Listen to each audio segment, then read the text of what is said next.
What up, y'all? We're here for our Secret Teachings of Jesus episode. This is our Saturday night secret sermon. Basically, I come in from work on Saturday night, and it's usually after midnight, and I dive into the Gnostic Gospels, and I just was curious. I wanted to read them. And I was not sure when I'd have time, so I thought I would make it a weekly segment and we could do it together. So basically, I just come in and I grab a portion that stands out to me and I read it, and then I turn on the camera and I read it with you guys, and I start giving you insights and downloads that I'm getting in the moment. So I'm not a theologian or anything. This is just for fun and for our own benefit. So, all right, we're in the Gospel of Philip. Some of the context around this particular gospel is that it is like small portions of very cryptic text meant to be meditated upon. The other, you can look in the playlist Secret Teachings of Jesus on my channel, and you will find the other book that we've covered was the Secret Book of James. That'll be way towards the beginning of that playlist. We've been on the Gospel of Philip for like a year. There's a lot. And there's so much in it that I haven't like switched over to something else because each passage is so deep and complete each episode every week. So I don't know. I haven't moved on from Philip yet. We've almost knocked the whole thing out. So I don't know. Maybe we'll take a break for a while and go to one of the other Gospels and come back. But we're just going to keep on trucking for now. So this week's episode is resurrection and baptism. Last week, I think that it was last week, we talked about Ascension symptoms. I kind of broke the usual Saturday night content just to address that, because a lot of people had weird physical odd symptoms recently, and just a lot of energetic stuff as well. And so I just thought it might be helpful to talk about common ascension symptoms. Maybe they're not common. I mean, what about any of this is super common? I don't know. But yeah, so if you have any strange and unexplained ailments that come and go, or that are recent or whatever, maybe check out that episode. Bearing in mind also, as well as not a theologian, I'm also not a doctor. So what am I exactly? I'm a mystic. All right. Let's see. Any other things to tell you guys? I don't think so. I'm still doing Lent. I have decided to observe it until Passover weekend. I don't know how Orthodox, like Greek Orthodox and Russian Orthodox and all the other orthodoxies choose their Easter. I'm not sure when they time it. I would guess that they probably squeeze it with Passover weekend. If it's something more random than that, then I don't even know. I can't keep up. But Passover, so Jesus, when he was at the Last Supper, that was his Passover supper as a Jewish rabbi. They were having their Seder meal. So to me, it just makes sense that Easter would be always hooked together with Passover, but I don't know. It's the Gregorian calendar, which is the sun calendar, versus the lunar calendar, which is the Hebrew calendar. So I think that's where they get separated and things start bouncing around. So the last episode where we were actually talking about Secret Teachings of Jesus teachings, I feel like it had to do maybe with resurrection and things. I remember picking out a portion that felt like it was in alignment with the Easter message and the idea of Easter and Lent and the 40 days in the desert for Jesus. But you can go back and look for those in the playlist. I can't remember which portions they were, but they would be the most recent ones. So today's portion is called Resurrection and Baptism. I'm going to read this through a couple of times and then we'll unpack it line for line. So, resurrection and baptism. People who say they will first die and then arise are wrong. If they do not receive the resurrection first while they are alive, they will receive nothing when they die. So it is said of baptism, great is baptism. For if people receive it, they will live. Okay, so let's read that again. People who say they will first die and then arise are wrong. I love how they cannot just say something in a straight, a easy way to digest. People who say they will first die and then arise are wrong. If they do not receive the resurrection first while they are alive, they will receive nothing when they die. So it is said of baptism, great is baptism, for if people receive it, they will live. Okay, so we've talked about this concept a lot of times on this channel and a lot of times within this segment.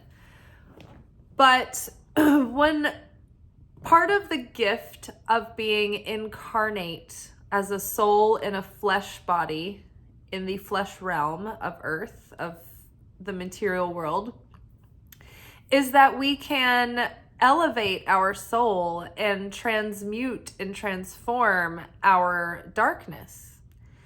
And it requires that we are in a body, in a living incarnation to do that in.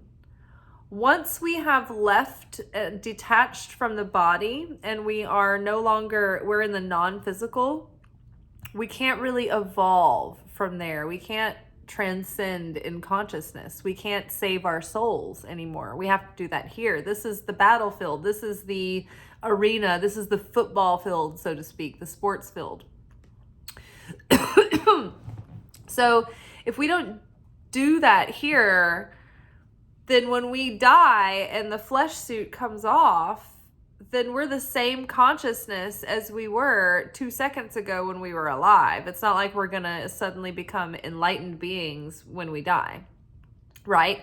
That's why it's not necessarily, you should be careful about listening to passed over loved ones and ghosts. And you can't necessarily take their word without a grain of salt because it's still them and their shit still hooked to that to some degree. They probably have a greater perspective from the other side, but they're still the person that they were. And so if you have a malicious ghost who's trying to mess with you, that's not necessarily a trustworthy entity, right? So you have to really be careful when people are casualizing mediumship and being, casualizing their psychic gifts. You need to question and discern who's talking to you and what agenda might they have. You have to think about that. And I don't think people really think about that a lot. So just because you're picking up on psychic information, you also need context around it. And also, you don't know who it takes a while, or it takes some nuance to start feeling out and trusting the sources that kind of information that's coming through comes from. So the point being is that, okay, so once you die, once you're out of body, it's like you're with the consciousness that you just had. So it's not like you awaken and all of a sudden you're enlightened as soon as you die. So let's go back and read this again. People who say they will first die and then arise are wrong. So they're saying people who are I'm going to die and go to heaven. I'm going to die and then suddenly all my pain is going to be gone and all my suffering is going to be gone and I'm going to have enlightenment. I'm going to know all the answers of everything. And that's wrong. Because basically you have to awaken first here. You have to go to heaven first here. Thy kingdom come, thy will be done here. And then you get it also when the flesh suit comes off, right? So people who say they will first die and then arise are wrong. If they do not receive the resurrection first while they are alive, they will receive nothing when they die. It's like people who think that during the end times, they will be raptured and taken out of the tribulations. Well, that's not true. I don't think. The tribulations are what we're always kind of going through, that's sparking the revelation that comes from being faced with the tribulations of our lives. These are the challenges that we face.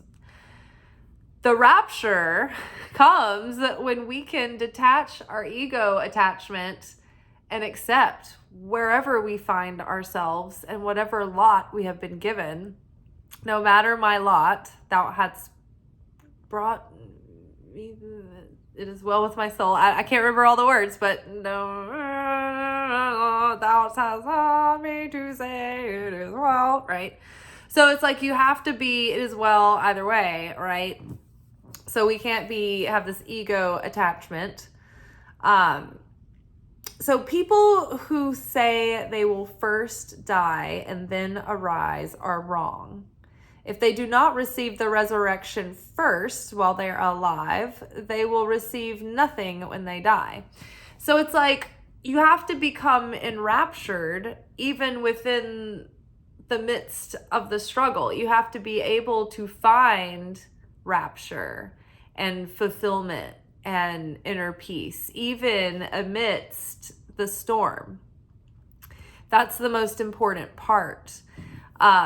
That's how we are, that's what we're doing when we're trying to build cause consciousness rather than effect consciousness. To be more like the light is not affected by anything, right? The light is just constant wholeness and well-being and fulfillment. So we, in effect consciousness, when we react to the illusion, the outer world, we then break affinity with the light, and that disconnects us from the light. So in order to maintain that feeling of being held and protected and being in that state of blessing and flow and miracles, it's like we must maintain that affinity with the light, the consciousness that we have with the light.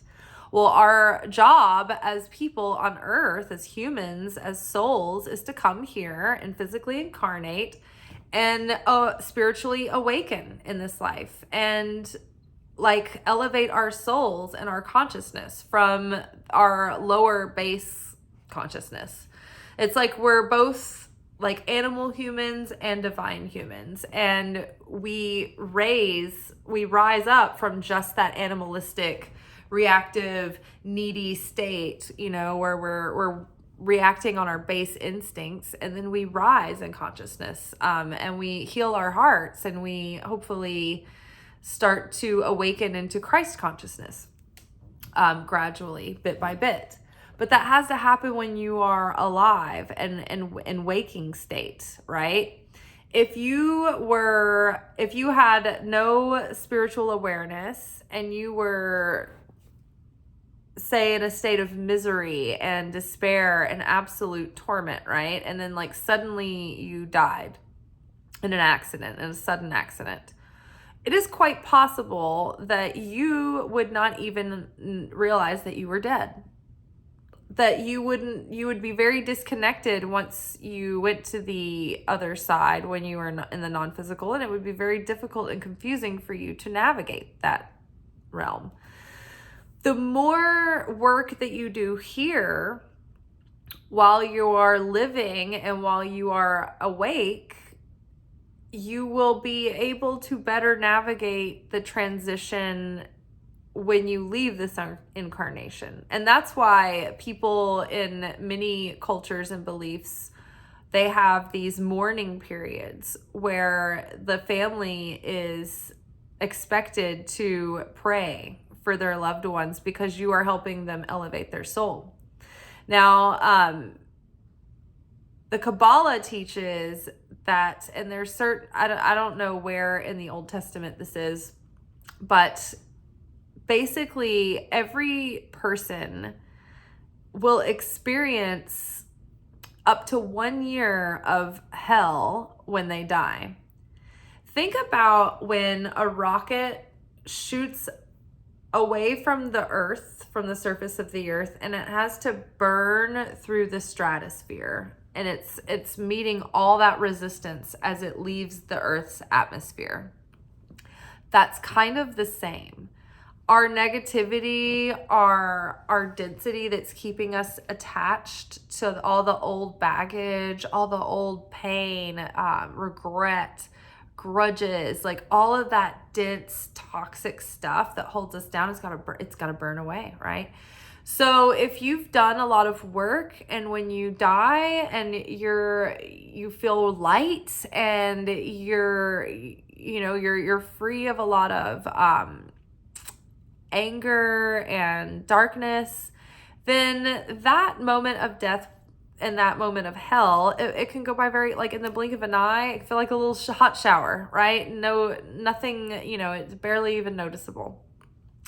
But if you are a very unconscious individual and steeped in negativity, it can be more intense. So, circling back, people who say they will first die and then arise are wrong. If they do not receive the resurrection first while they are alive, they will receive nothing when they die. So it is said of baptism, great is baptism, for if people receive it, they will live. So this is all about shifting in consciousness. Thy kingdom come, the kingdom of heaven, all of these dimensions and places that we talk to are states of being interchangeably. And so it's like our consciousness is what we are shaping, because our consciousness, our reality that we see is a projection of our consciousness. So whatever state our consciousness is in, when we leave this non-physical reality, that's the consciousness that will know. Right? So if you don't adjust that now, when you have training wheels on, something to hang on to, then you won't have that when you don't have the flesh suit on. Does that make sense? Okay, when you're in your mind now, you're in your body. Now, like, observe the you that can understand that, like, I am me, I am in a body. If I take this body off and put it down over there, the part of me that's like looking at the situation right now, like, there's the part of me that's talking, and then there's another part of me that's actually observing me talking and observing this whole situation, right? And then there's the part of me that I just pretended to lay down over there, and that part of me is like, what's going on over here, right? So what is this anyway? How many of me are there in here that can observe me, observing me, right? So that is the reality. That's the real us. And so when people are like, yeah, I'm going to die and go to heaven and it's going to be great then, and they think that it's like, this is just a waiting period and then they're waiting for it all to start then. It's like, no, we're in it now. This is not a dress rehearsal. This is not a drill. It's like, it's going on now. So you have to do the work now. Like, whatever, like, you can't expect it to just suddenly have happened, like, when you die, right? So, I hope we're all getting this. It's like, it's up to you to do it in this life. If you don't tend to your soul in this life, when you die, that it's like you're stuck with the soul that you have. People who say they will first die and then arise are wrong. If they do not receive the resurrection first while they are alive, they will receive nothing when they die. So it is said of baptism, great is baptism, for if people receive it, they will live. So with the resurrection, what do they mean, the resurrection? it's dying to the limited lower self personality that is limited to thinking that my flesh, my human flesh, is the limit of me. That's the whole of me. And this physical world that I see is all that's all there is, you know. That's the limited self that we're dying to.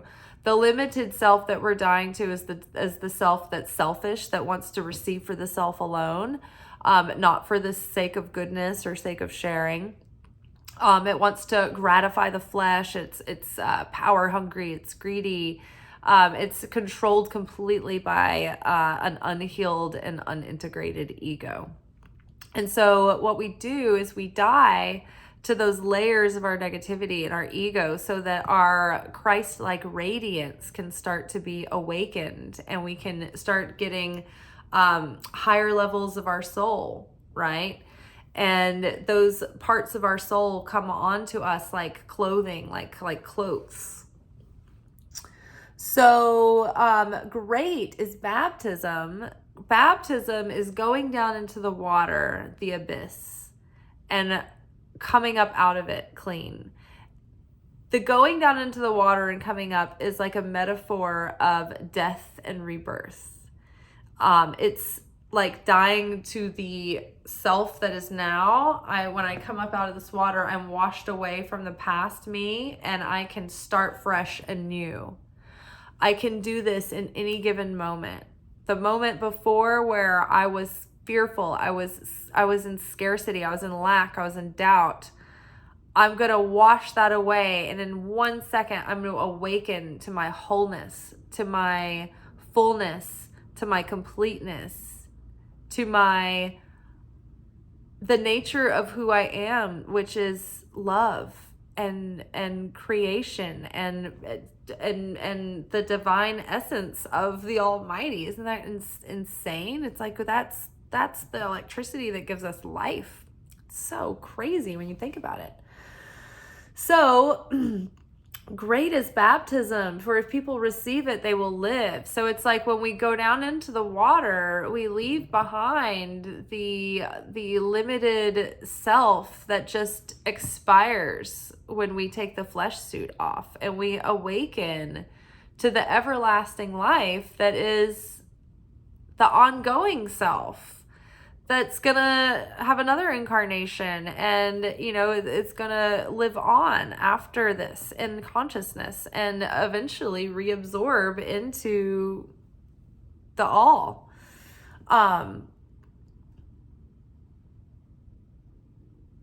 And even beyond the great metaphysical scope of it, when we are renewed and awakened in this life, it's like we wash away so much heaviness, so much fear, so much anger, so much sadness, so much despair, so much frustration.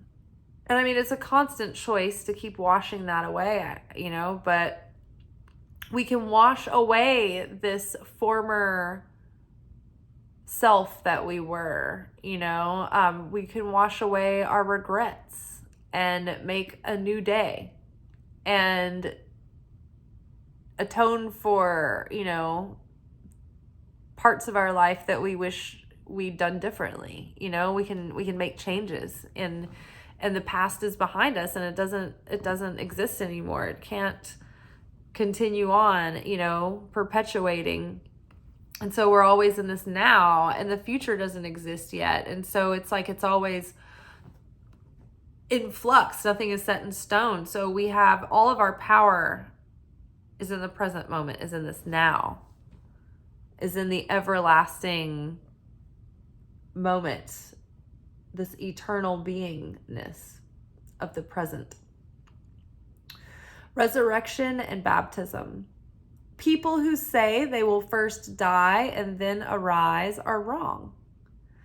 If they do not receive the resurrection first while they are alive, they will receive nothing when they die.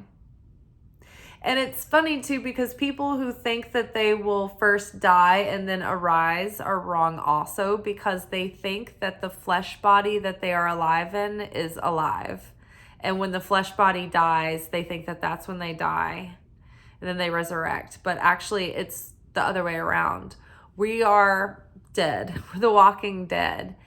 And it's when we realize that our spirit within us is alive, that's when we resurrect our walking dead self. Oh, my spirit is alive. All of this is temporary, and it's an illusion, and it's already dead. The flesh, the will of the flesh to want to satiate itself with short-term gratification, with things that,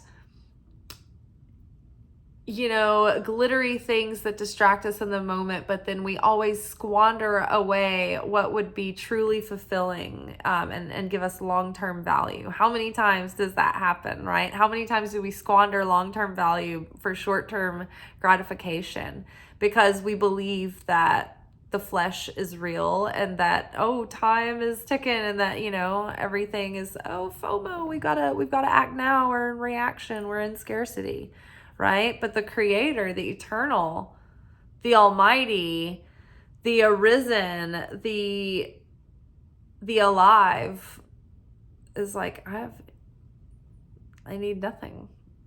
I am always in beingness. I am always alive. There is nothing but time, and I have every resource. I have everything. I am fulfilled.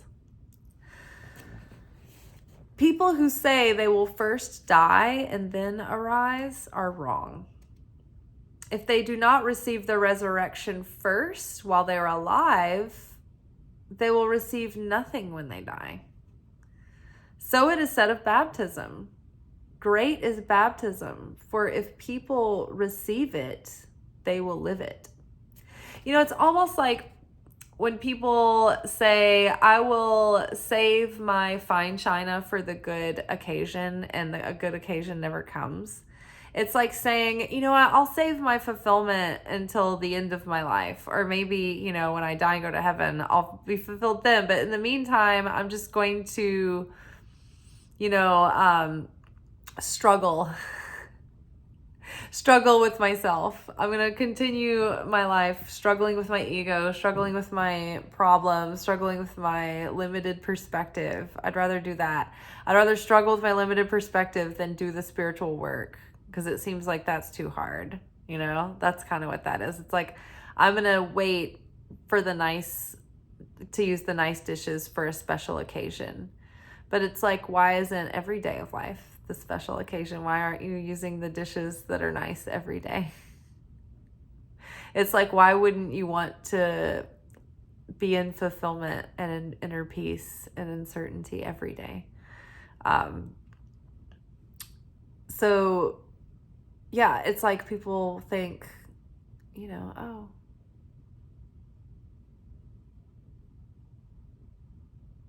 after I die, then I'll go to heaven.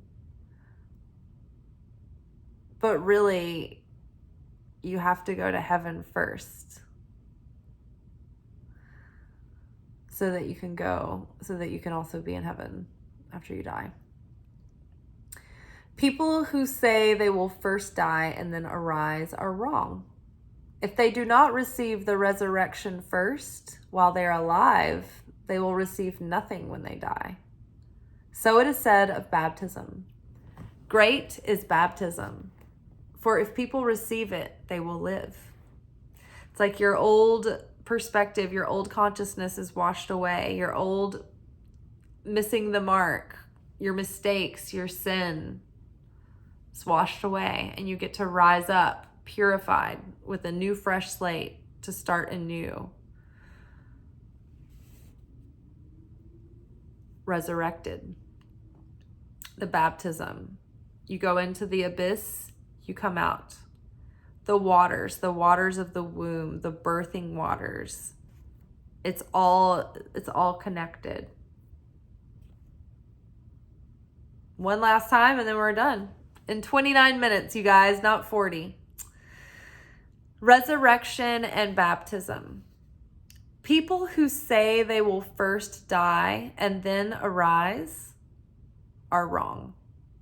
If they do not receive the resurrection first while they are alive, they will receive nothing when they die. So it is said of baptism. Great is baptism, for if people receive it, they will live. They will not perish, but have everlasting life.